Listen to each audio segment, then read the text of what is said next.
Hey, welcome to Outsmart Your Guitar. I'm glad you could stop by and check out what we're doing. Today, we're in soloing concepts. In particular, we're going to focus on you guys and gals who are just starting your lead guitar journey. Now, this means you're probably learning the pentatonic minor scale. And so we're going to work in the pentatonic minor scale in the key of A for all our demonstrations. All right, so basically, you need help getting things rolling. And so that's what I want to do here today is give you some help to get things rolling. All right, so let's get to it. But wait, down there in the corner, you'll see a little red button. Press that and you will be subscribed to Outsmart Your Guitar. Ring the notification bell and you'll be informed when new content is posted, which is usually around once a week or so. Down in the description, you'll see a link to my Patreon channel, which is patreon.com, Outsmart Your Guitar, where you can go and subscribe at one of two levels and become a patron. In so doing, you'll be helping support my efforts to continue providing you with high-quality lesson material, as well as other content, to help you learn, play, and grow, to be the guitar player you desire to be, to play the music you love. How cool is that? All right, let's get to it. As you know, scales are required in order to play lead guitar parts. Contrary to some opinions out there that you will encounter who say you don't need scales to play solos, you absolutely do need scales to play solos. We're dealing with the pentatonic minor scale, as I mentioned before. Here we are in A, right? So those are your roots. And you just play the scale up and back.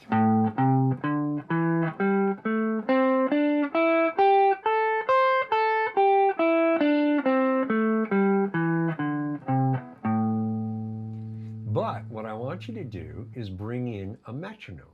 Now, if you don't have a metronome and you have a smartphone, go and download a metronome app. What I want you to do is find one that allows you to alter the first beat of 4, which is usually a higher pitch than the beats 2, 3, and 4. It's well intended, but it's very poor. What I want is for you to adjust it to where all 4 clicks of the measure are the same sound. And I'll tell you why in a little while. Okay, then what I want you to do is start getting your fretting hand here and your picking hand coordinated, working together. Get them in sync so they're working together. When you press a note and play it at the same time, you fret and pick at the same time. Right? This is what you're going for. Now, what you want to do is you want to play one note per click. So click, click, click, click, click, click, click, click, click, click, click. So basically what's going on here is you're learning to play right on the beat. Now, if it's not that fast, that's okay. I'm just picking an arbitrary tempo. The object here is for you to play smooth and flowing where you can actually get your left and right hands synchronized and playing to the metronome. So pause the video and take a few minutes to make that happen. All right? This is really important in helping you develop your lead guitar playing skills. So this is a great exercise. And we're in the first position, as shown on screen, of the pentatonic minor scale. So when you've got that together and done that for a few minutes, restart the video and we'll keep going. Before we continue helping you move forward and get a better hold on your lead playing skills, I want to give you a simple rhythm progression to learn to play. And if you don't know these chords yet, I'm going to give you a couple of new chords to play. Minor 7 and a minor 6. Okay, So now the minor 7 chord is really very basic. Let's see, if you know the major chord based on the 5th string, play that at C. Then keep your 3rd finger in place and get rid of your 1st finger there. Take your 2nd finger and hump it over to the 6th string. And you want to kind of lay over the top of your 3rd finger a little bit and bend this joint. The idea is you want to mute the 5th string. And you only need those 4 notes. The high E isn't important because it's just another root. You already have the root. Okay, got it? The minor 6 is basically also very simple, and there's only a 1-note difference. The minor 7 has this, the flat 7, and the minor 6 has this, the 6th tone. That's the only note difference. Now, if you know a 5th string based 9th chord, nice little bluesy chord, that's the shape. Now, all you do is take your 2nd finger and move it over to the 6th string. Bend this joint a little because you want that 5th string to be dead. But you want to hear that too, right? So your 3rd finger is just on 3 strings, not 4 strings, because you're playing the 4th string, right? Okay. Now, you just want to play a simple rhythm.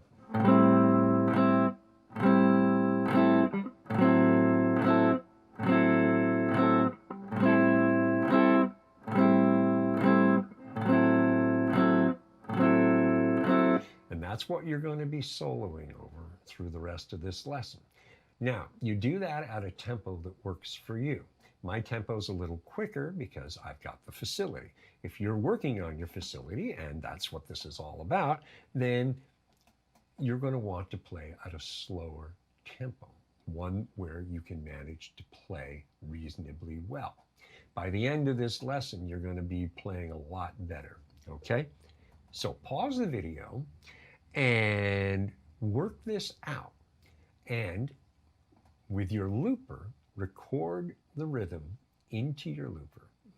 Now, practice with a metronome to get the timing really smoothed out. This also is really important. Again, this is why the metronome matters, to help you learn good rhythm skills, because good rhythm skills are going to help your lead playing skills. They go hand in hand. All right? Then, when you're ready to continue, press play and we'll move forward. A little tip in recording into your looper: record using the metronome to help you keep in time, and so you'll know where the 1 is, so that you can hit the button and close the loop to end your recording right on the 1. You know where the 1 is because your metronome is telling you where the 1 is. So there's your hint on how to get better loops sooner. Don't just guess. The metronome takes the guessing away and helps you know exactly where the 1 is because you've got the click to help you. It won't record into the metronome, or excuse me, into the looper, right? So, okay, there you go. Now, here's the first real exercise I want you to play. You're going to play over your loop 1 note per beat. I've got a bit of a bossa thing going here, but it's still 1, 2, 3, 4, 1, 2, 3, 4, 2, 3, 4.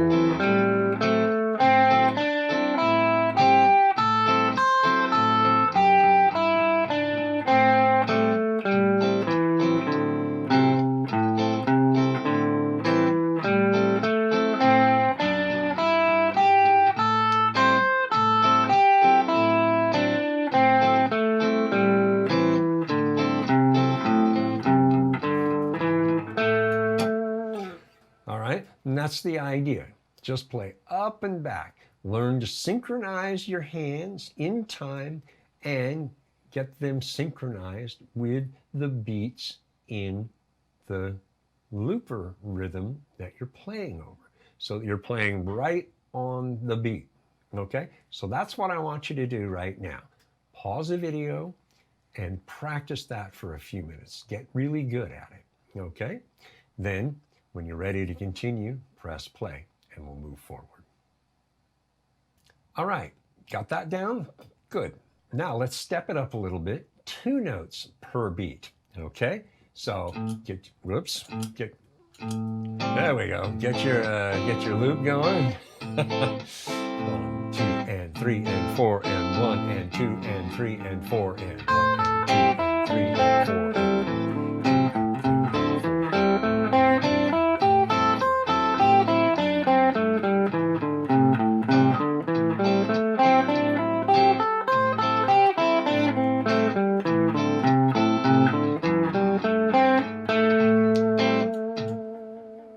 okay? So just do that for a couple of minutes to get yourself comfortable playing 2 notes per beat. 1 and 2 and 3 and 4 and. Okay? Then, when you've got that fairly well in hand, smooth and flowing, press play and we'll get to the next thing.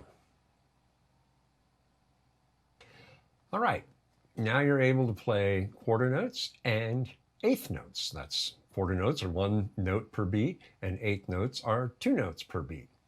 Okay, so now let's just go back to 1 note per beat and we're going to introduce the idea of phrasing.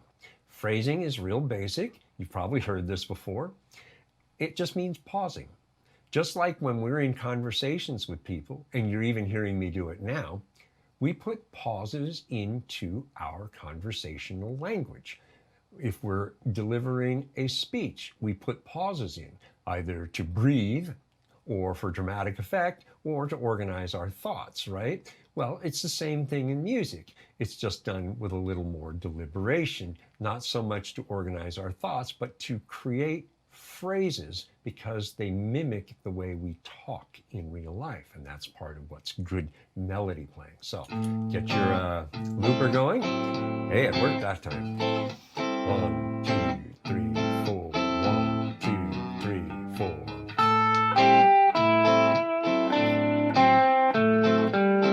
You can do as many notes or as few as you want.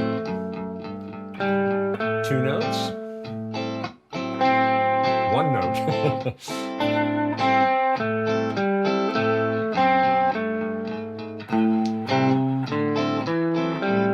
Skip notes.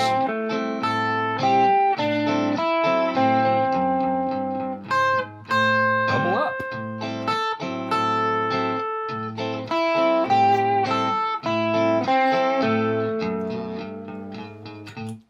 All right, so pause the video and do that for a few minutes.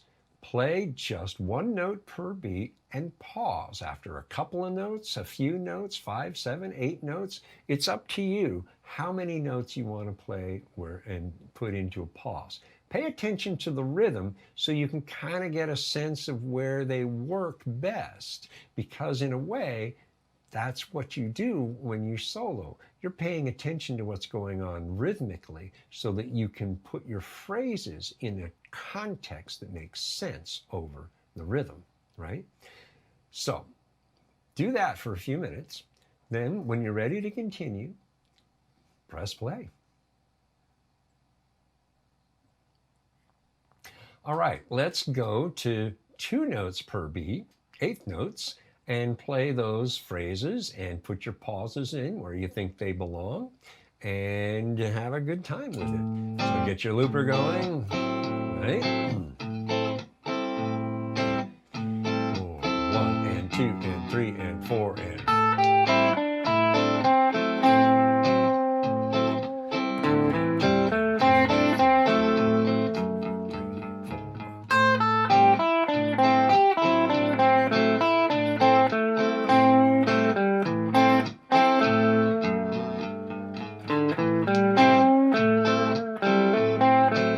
Start on the end of a beat.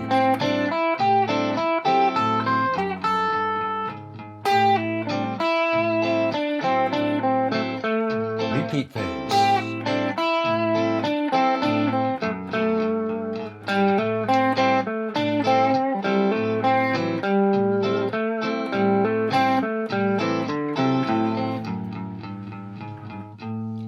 And you just keep going, right? So pause the video. And go ahead and practice playing 2 notes per beat, creating your little phrases. Pause where you think you should, and just go for it. 5 minutes, more if you want. Then, when you're ready to continue, press play. We'll keep going. I want to introduce you to another scale. This is called the Dorian mode. Now, don't panic. You'll notice all the black notes. That's your pentatonic minor scale right there. The red notes are just additional notes, one of which is a B here at the 7th fret on the 6th string. It also repeats on the 7th fret of the 1st string. And you'll see on the 4th fret of the 3rd string, you have a B as well. So you've got 3 Bs. Then you'll notice on the 4th fret of the 4th string, F sharp. And again at 7 on the 2nd string, another F sharp. Right? Pretty cool sounding little scale, and you'll see that as we move forward. So, start with your first finger. There's the B, added note. Now, instead of playing with your 3rd finger on the next note, play with your 4th finger at 7 on the 5th string. This allows you to be able to come back and play the F sharp, your 2nd new note, on the 4th string, and you just play very positionally now. Your B also covered. Now shift back to the 5th fret with your 1st finger on the 2nd string, and you got to do all the rest. And on the way back down, you just do it in reverse.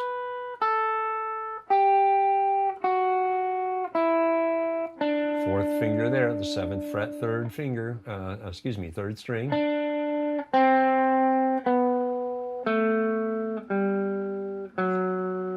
4th finger at 7 on the 5th string, but 1st finger at 5 on the 5th string so that you can reach 8 on the 6th string. Just like that.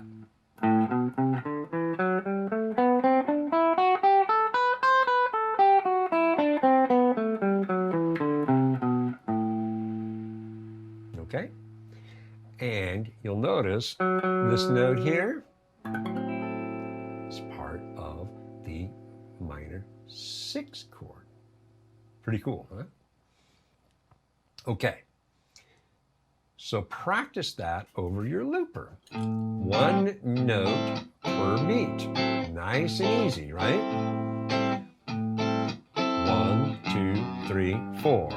3, 4. Up and back. Practice that. So pause the video and play through this. You'll see it's not really all that complicated. And we're giving you the ability to add a little bit more interesting sonic characteristics to your playing by adding what we call color tones. The pentatonic minor all by itself is a little light on color tones. We bring in these cool notes, the B and the F sharp, and they become very nice color tones that you can employ when playing over the progression that you learned earlier. So pause the video, do this for a few minutes, get comfortable with it. Then, when you're ready to continue, press play. All right, 2 notes per beat. 8th notes now, playing over your loop. So get that rolling. 1, 2, 3, 4. 1 and 2 and 3 and 4 and 1, 2, 3,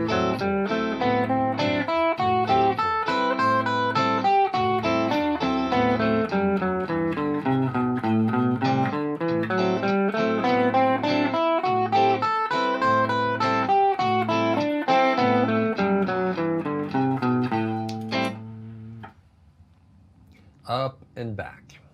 Pause the video. Do this for a few minutes. Get really comfortable with it.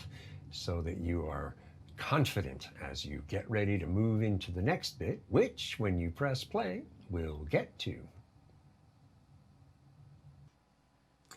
All right, let's return to one note per beat, and we're going to deal with now adding the phrasing element in. Remember, you can pause anywhere you want. Okay, get your loop going.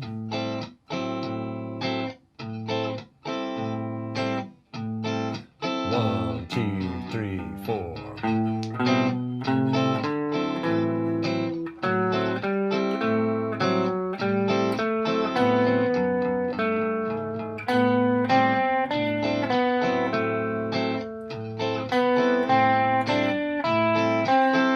Skip notes too.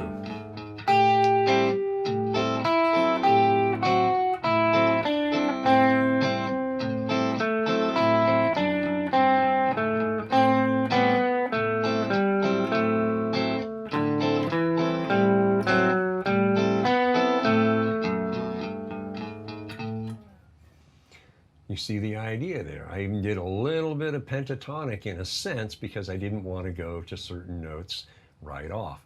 So you can kind of not use those notes a little bit if you don't want to. The color tones are there for you to employ or not employ. Pause the video, spend 5 minutes, have some fun here, really get comfortable using these color tones and even pause on them and see what effect that has when you do that. All right? Then when you're ready to continue, press play and we'll do just that. All right, you ready? Eighth notes now, 2 notes per beat. Take your time here, and remember, because you're playing eighth notes, you can start a phrase on the end of the beat. You don't always have to start right on the beat. Okay, so get your looper going. 1, 2, 3, 4. 1 and 2 and 3 and 4 and.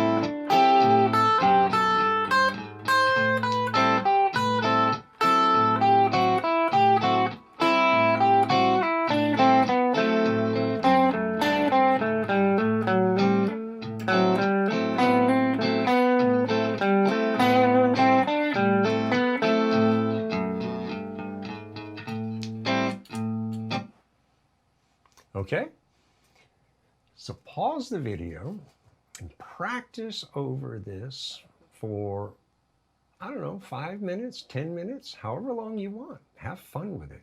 Enjoy the process and really dig into understanding the possibilities with those color tones. All right? And you can mix and blend pentatonic and Dorian mode, and using the color tones when and where you think you want to drop them in. All right? That's the cool part of having more than one scale involved in a solo. You have options. All right? So when you're ready to continue, press play. What I've sought to provide you with in this lesson is a means to an end. Basically, a method and an approach to help you overcome the things that are keeping you from progressing forward. By using the metaphor of a child learning to crawl before they can learn to walk, before they can learn to run, I've walked you through the crawl, the walk, and a little bit of the run to help you understand, do this, and do it in this fashion and in this order, and you will proceed and progress a little quicker than before. Now I added in the Dorian mode because of the two chords, the A minor 7 and particularly the A minor 6, which has that sixth tone, that F sharp, which is in the Dorian mode. So I thought we'll give you two scales to make this a little more interesting so that you have more options. That is by design to inspire you to play more. If you have something a little bit more interesting to do, then maybe that inspires you to play more. And it is this playing more that is the important part, because the more you play, the sooner these things are going to fall into place and make sense and click, and you're going to progress even faster as a result. Okay? So, when you're ready for the next part of this, because I've decided here just now, I'm going to do more on this, and I'm going to help you move forward. All right? So, when you're ready for that lesson, it will be there soon, I promise. So, when you're ready, it will be there, as will I, and we'll see you then.